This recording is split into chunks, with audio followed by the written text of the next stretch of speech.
Bib, tadi kan pertanyaan pertama nih, gimana sih hukum sholat Idul Fitri? Iya, hukum sholat Idul Fitri itu sunnah muakkad, sunnah yang sangat ditekankan. Makanya kita lihat tuh, kalau sholat Id, generasi milenial yang biasanya nggak sholat berjamaah, wah ada di depan sholat berjamaah. Orang semua bertumpuk sholat berjamaah kalau sholat Id. Atau bahkan yang nggak biasa, yang sholatnya bolong-bolong nih, Paling depan. wah kalau sudah sholat Id, sholat paling depan gitu. Tujuannya pertama, ya karena memang sunnah muakkad. Ini kita diajarkan bahwa ini mendekati wajib, dan juga mungkin ada yang niatnya untuk baju baru nih, dipamerkan nih di depan dia. Iya, betul, Makanya betul. justru yang biasa sholat berjamaah di masjid di belakang, karena dia datangnya diduluin sama yang generasi milenial ini. Betul. Masih subuh udah di sono dia. Nah, Bib, kan terkait dengan pandemi corona ini nih, hukum sholat Id sendiri bagaimana terkait corona? Nah, karena kondisinya darurat, yaitu ada udzur syar'i, ada sebab yang diperbolehkan oleh syariat untuk tidak melakukan sholat Id, maka sholat Id pertama, madhab-madhab Islam ada yang memperbolehkan untuk tidak sholat Id karena ada corona ini. Kemudian yang kedua, ada yang memerintahkan untuk tetap sholat Id tapi di rumah. Sholat Id tetap di rumah. Hanya saja mungkin ada beberapa tata cara yang berbeda nanti. Bagaimana cara kita sholat Id di rumah. Yang jelas, yang pasti ya, kalau sholat Id di rumah ya gak perlu ada ceramah. Jangan sholat Id terus setelah sholat Id kita dengerin YouTube ceramah tahun lalu gitu yang sudah di-upload, ya gak perlu sih. Betul. Yang penting sholat Idnya. Nah, kan tadi Habib bilang jika ada corona ini bisa sholat Id di rumah, dan caranya itu seperti apa ya, Bib? Iya, jadi soal caranya ada 3 perbedaan dalam madhab Islam. Yang pertama adalah tetap sholat Id seperti sholat Id di masjid. Bedanya cuma tempatnya di rumah. Artinya dia 2 rakaat membaca Al-Fatihah dan membaca surat, dan sebelumnya 7 kali takbir, tidak termasuk takbiratul ihram. Dan di rakaat kedua 5 kali takbir, tidak termasuk takbiratul ihram. Jadi ditambah takbiratul ihram plus 5 takbir di rakaat kedua. Membaca Al-Fatihah dan surat. Ada yang mengatakan bahwa membaca Al-Fatihah dan suratnya dijaharkan, dilantangkan suaranya sampai kedengaran orang lain atau minimal kedengaran telinga kita sendiri. Kemudian ada yang juga mengatakan tidak perlu dijaharkan. Seperti sholat di masjid persis, jadi bacanya di dalam hati saja, nggak sampai didengar orang lain. Tapi ada juga yang ketiga yang menyatakan 4 rakaatnya ini. Jadi seperti sholat wajib 4 rakaat itu. Jadi jumlah rakaatnya tidak 2, karena kenapa? Karena untuk mengganti ceramah. Di masjid biasanya kan ada ceramahnya, untuk mengganti ceramahnya dengan 2 rakaat tambahan, jadinya 4 rakaat seperti sholat 4 rakaat pada umumnya. Nah, ini Bib, jika bukan sholat Id, apakah bisa diganti dengan sholat lainnya? Tadi kan sudah dijelaskan tuh ya. Nah, itu kan niatnya beda atau sama, Bib? Niatnya sama, jadi niat sholat Idnya juga karena dia di rumah, bukan berarti kemudian niatnya beda, enggak. Niatnya juga sama, hanya tata caranya saja yang seperti tadi saya jelaskan yang berbeda. Niatnya tetap sholat Id sebagai sholat sunnah yang muakkad, yang sangat ditekankan. Nah, Bib, apa keutamaan nih? Kan setelah Idul Fitri, sholat Id, biasanya orang-orang Indonesia itu pada mengunjungi satu sama lain nih, Bib. Dan menurut Habib, dan menurut pandangan Islam juga, apa keutamaan dari silaturahmi ini, Bib? Iya. Nabi memiliki hadis yang menegaskan pentingnya silaturahmi dalam Islam. Kata Nabi, silaturahmi itu bahkan diberikan ganjaran berupa rezekinya dilapangkan. Betul. Saya pahami rezekinya dilapangkan itu kayaknya karena kalau kita silaturahmi artinya relasi kita akan banyak. Sehingga kemudian rezeki kita akan banyak juga karena seiring dengan banyaknya relasi yang kita silaturahmi. Kemudian yang kedua adalah memanjangkan umur. Silaturahmi itu kata Nabi akan memanjangkan umur. Minimal 2 hal itu selain mendapatkan pahala yang besar di sisi Allah dari kita bersilaturahmi. Terlebih bersilaturahmi di bulan Syawal yang memang kita diperintahkan oleh Nabi untuk saling bersilaturahmi dan memaafkan di bulan ini. Dan yang juga patut ada dalam silaturahmi kita di bulan Syawal ini adalah poinnya pertama, maaf memaafkan itu. Jangan sampai tidak, jangan sekedar berkunjung, kemudian ngobrol, kemudian makan makanan yang disediakan, ngopi, ngeteh, enggak cuman itu. Yang paling utama adalah maaf memaafkan. Karena kenapa? Karena Nabi sendiri diriwayatkan ketika di akhir hidupnya, Nabi itu sebelum wafat memanggil seluruh sahabatnya untuk mengatakan, kalau ada yang masih merasa saya punya salah, tolong saya mau meminta maaf. Padahal Nabi itu jelas terbebas dari dosa, tapi masih mau meminta maaf di akhir hidupnya. Karena apa?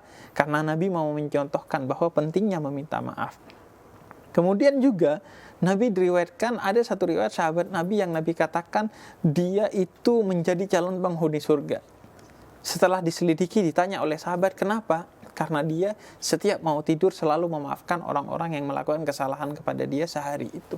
Jadi maaf memaafkan ini sangat tinggi derajatnya di sisi Allah melalui silaturahmi tadi. Bertemu, kemudian bercengkrama dengan hangat dan lain sebagainya sesuai dengan tradisi masing-masing. Kalau di Indonesia itu biasanya ada yang namanya halal bihalal. Halal bihalal. Ketemu di satu tempat, kemudian saling temu kangen, bermaaf-maafan dan bercengkrama secara hangat sambil mendapatkan suguhan-suguhan. Betul. Yang khas-khas Indonesia itu. saya- Yang pasti ketupat sudah Tepat. pasti itu. Betul tuh Bib. Nah Bib, terkait di dalam virus corona ini nih Bib, bagaimana silaturahmi bisa tetap dilakukan?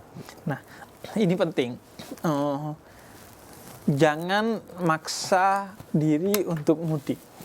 Karena silaturahmi itu tidak identik dengan pertemuan fisik dengan fisik. Sama sekali tidak ada hubungannya dengan pertemuan fisik dengan fisik. Karena silaturahmi itu artinya, silah itu artinya ikatan, tali. Rahim itu adalah artinya kasih sayang.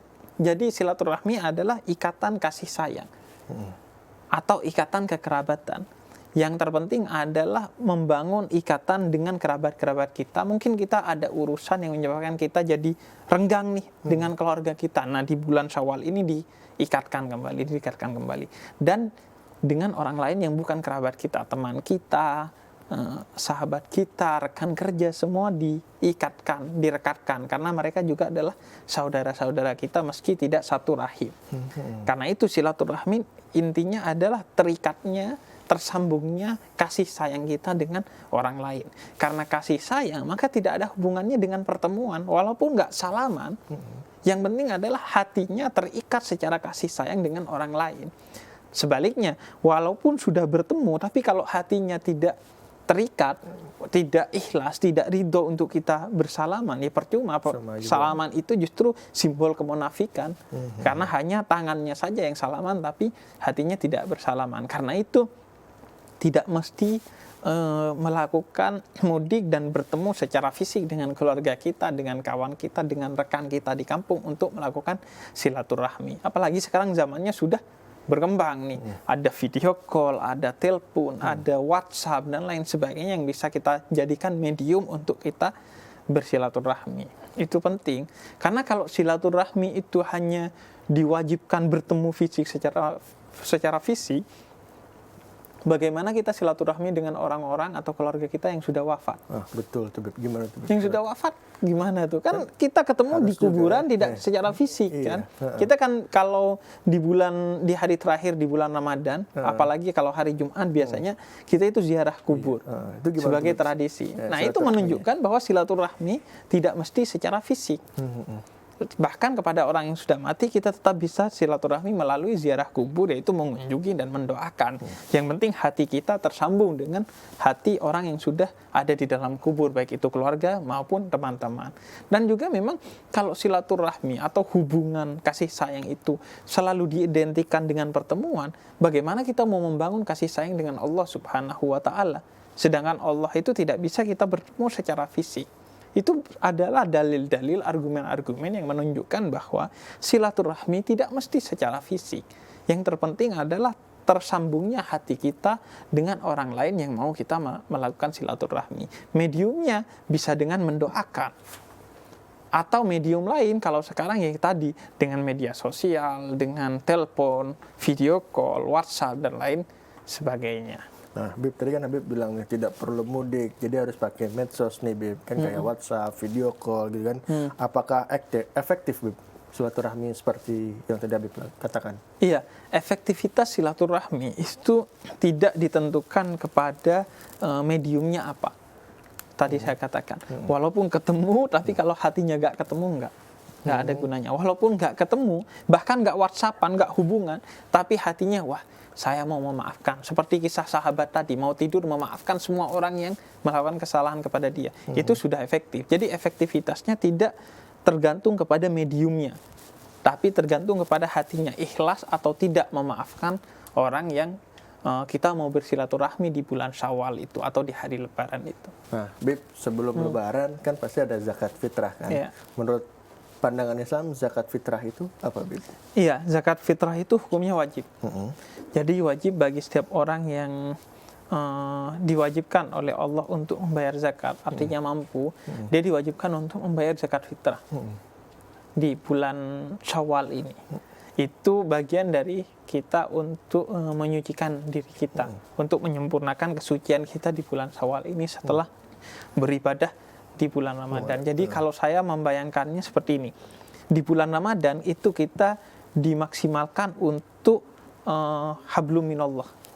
Jadi ibadah vertikal ke Allah itu dimaksimalkan dengan berpuasa, dengan berzikir, dengan tarawih, membaca Al-Quran, iktikaf tadi dimaksimalkan. Nah, setelah Ramadan ditutup dengan bulan Syawal, Lebaran, itu ibadah horizontalnya. Jadi setelah ke Allah kita maksimal, maka horizontalnya dengan kita mengeluarkan zakat fitrah minimal, dan maksimal kita memberikan infak, sedekah kepada orang-orang yang membutuhkan, agar ketika hari raya kita gak hari rayaan sendiri, gak berlebaran sendiri, tapi orang-orang yang miskin yang membutuhkan juga berlebaran di hari lebaran ini melalui infak, sedekah yang kita berikan di malam terakhir di bulan Ramadan ini menjelang lebaran. Nah, Bib, terkait dengan virus corona nih, pandemi ini, nah, apakah zakat fitrah bisa dihimbau dibayarkan sebelum Ramadan datang? Iya, sebenarnya kan waktu yang ideal untuk memberikan zakat fitrah itu di hari terakhir, malam terakhir bulan Ramadan, kemudian sebelum sholat Id, atau setelah sholat Id tapi sebelum maghrib. Tapi berhubung sekarang ada kondisi pandemi corona yang menimpa kita, maka memang diperbolehkan, mubah hukumnya untuk memberikan zakat fitrah sejak awal Ramadan. Nah, karena kondisinya seperti ini, justru lebih disarankan untuk di awal-awal agar tidak terjadi waktu yang satu di mana orang bergerombol untuk menerima dan menyalurkan zakat, yaitu di akhir bulan Ramadan. Lebih baik di awal Ramadan sudah disalurkan agar tidak mengumpul di satu waktu, sehingga tidak ada kumpulan-kumpulan masyarakat yang itu akan membahayakan penyebaran virus corona di masyarakat muslim kita di Indonesia gitu. Jangan sampai niatnya mau zakat, nggak taunya nggak cuma zakat beras, tapi zakat corona juga gitu. Iya, menyebarkan penyakit gitu kan, jadi buruk akhirnya. Iya. Nah, Bib, terkait dengan zakat nih, kan apa sih yang harus dizakatkan? Apakah uang ataukah makanan, bahan pokok dari suatu daerah tersebut? Itu yang harus dizakatkan itu apa, Bib? Iya, jadi ada perbedaan pendapat. Ini menarik sebenarnya. Kondisinya kan lagi corona. Betul. Tadi silaturahmi aja bisa diubah jadi media sosial. Apakah kemudian zakat juga bisa diubah jadi pakai GoPay gitu, GoPay, atau transfer gitu, atau pakai uang? Apakah bisa? Itu terjadi perbedaan pendapat. Dasarnya adalah zakat fitrah itu berupa beras. Memberikan beras sebesar 2,5 kilo kepada orang yang membutuhkan. Tapi kalau dalam madhab Imam Abu Hanifah, madhab Hanafi, itu memang diperbolehkan dengan menggantinya berupa uang. Tapi itu tidak umum. Yang umumnya tidak boleh diganti, yaitu tetap berzakat berupa beras kepada orang-orang yang membutuhkan. Nah, yang membutuhkan banyak kan, yang membutuhkan uang ataupun beras ini. Nah, menurut Islam sendiri, adakah kriteria penerima zakat? Iya, nah zakat ini menjadi sangat spesifik karena walaupun penerima zakat ini jumlahnya banyak, tapi ditentukan oleh Allah, yaitu ada 8 golongan yang diperbolehkan untuk menerima zakat, yaitu mustahik disebutnya, orang yang berhak menerima zakat. Yang pertama adalah orang fakir. Yang kedua adalah orang miskin. Kalau fakir ini sudah keadaannya betul-betul buruk, bahkan dia tunawisma, nggak punya tempat untuk tinggal. Kalau miskin ini nggak punya kebutuhan pokok untuk memenuhi kebutuhan dia sehari-hari. Kemudian yang ketiga, orang yang berjuang di jalan Allah. Kemudian yang keempat adalah musafir, orang yang sedang berada dalam perjalanan sehingga dia membutuhkan. Yang kelima adalah mu'allaf, karena mu'allaf ini adalah biasanya dia tersingkir dari keluarganya karena jadi mu'allaf dan akhirnya dia berhak dibantu oleh umat Islam. Dan ketika orang menjadi mu'allaf, maka dia ikatan persaudaraannya dengan umat Islam bertambah, bukan hanya ikatan persaudaraan kemanusiaan, tapi ikatan persaudaraan sebagai sesama muslim, sehingga dia harus dibantu. Kemudian juga kalau zaman dulu ada budak, yaitu orang yang menjadi budak kita dan dia berhak atas zakat kita. Kemudian yang juga berhak adalah amil, panitia zakat. Panitia zakat fitrah juga dia berhak mendapatkan zakat tersebut dari kita. Jadi itu orang-orang yang berhak menerima zakat kita. Nah kan tadi Habib bilang kan orang yang berhak menerima zakat adalah satunya adalah orang yang berjuang di jalan Allah. Berjuang di jalan Allah itu yang kayak gimana sih Bib yang harus menerima zakat? Iya, kalau di zaman dulu artinya orang yang berperang. Jadi orang yang berperang dan berjuang di jalan Allah itu disebut orang yang berhak menerima zakat. Kalau sekarang adalah orang-orang yang betul-betul dia mendedikasikan dirinya untuk dakwah Islam, karena itu perjuangan di jalan Allah. Misalnya orang yang menjadi pendakwah Islam atau takmir masjid atau marbot masjid. Artinya orang-orang yang betul-betul menghibahkan, mewakafkan dirinya untuk perjuangan di jalan Allah dan dia membutuhkan santunan zakat dari kita, maka mereka berhak untuk kemudian menerima zakat tersebut dari kita. Oh, ini Bib. Kapan sebaiknya zakat fitrah boleh diberikan kepada yang berhak? Ya, dari awal Ramadan sampai menjelang terbenamnya matahari di hari pertama di bulan Syawal. Itu batasannya. Setelah itu diharamkan. Maka idealnya kalau tadi saya sebutkan di hari lebarannya. Tapi karena kondisinya seperti ini, maka di awal-awal saya sarankan untuk sudah disalurkan. Dan itu Kemenak juga sudah mengeluarkan keputusan untuk disalurkan di awal-awal. Jadi agar gak menumpuk di satu waktu sehingga tidak ada kerumunan orang karena mau menerima zakat gitu. Nah, ini kan bagaimana sih menyalurkan zakat kepada orang yang butuhkan di pandemi seperti saat ini, Bib? Iya, yang perlu kita tekankan bahwa seiring dengan perkembangan zaman, zakat itu kan boleh kita serahkan sendiri, tapi boleh juga melalui amil. Nah, kalau kita di zaman sekarang, apalagi di tengah kondisi pandemi seperti ini, pertama untuk memastikan diri kita tidak riya, tidak bertemu langsung dengan orang yang kita berikan zakat, plus juga agar penyalurannya lebih efektif. Betul. Karena yang membutuhkan kan banyak banget, kemudian kita juga nggak tahu yang betul-betul tepat untuk dia apa, maka sudah sepatutnya menurut saya diserahkan kepada amil zakat atau lembaga zakat yang ada. Misalnya di Indonesia ada Basnas, Badan Amil Zakat. Kemudian kalau di orang-orang Nahdien ada Lazisnu NU Care, lembaga amil zakatnya NU. Kalau orang-orang Muhammadiyah ada namanya Lazismu, lembaga amil zakat Muhammadiyah. Disalurkan saja ke sana. Keuntungannya kita gak ketemu langsung sama yang menerima, jadi gak riya kita. Kemudian yang kedua, mereka tahu tuh program yang efektif apa, apalagi di tengah kondisi corona seperti ini, siapa yang paling tepat untuk mendapatkan zakat fitrah kita. Sehingga ketika kita menyalurkannya, bukan hanya berpahala, tapi betul-betul menolong orang yang tepat untuk ditolong. Karena kalau sekedar dikeluarkan tapi gak efektif, bukan itu tujuan dari zakat. Karena tujuan utama zakat adalah untuk membantu kesulitan orang lain, bukan hanya kewajiban kita. Jadi kewajiban kita tunai, tapi juga tunai kepada orang yang tepat, agar betul-betul terbantu orang yang menerima, bukan sekedar mendapatkan sesuatu yang sebenarnya tidak dia butuhkan, tapi karena kita berkewajiban mengeluarkannya, dikeluarkan. Dan memang lebih baik di awal-awal agar kita gak terburu-buru ketika mengeluarkannya, sehingga diberikan kepada orang-orang yang kurang tepat untuk menerimanya.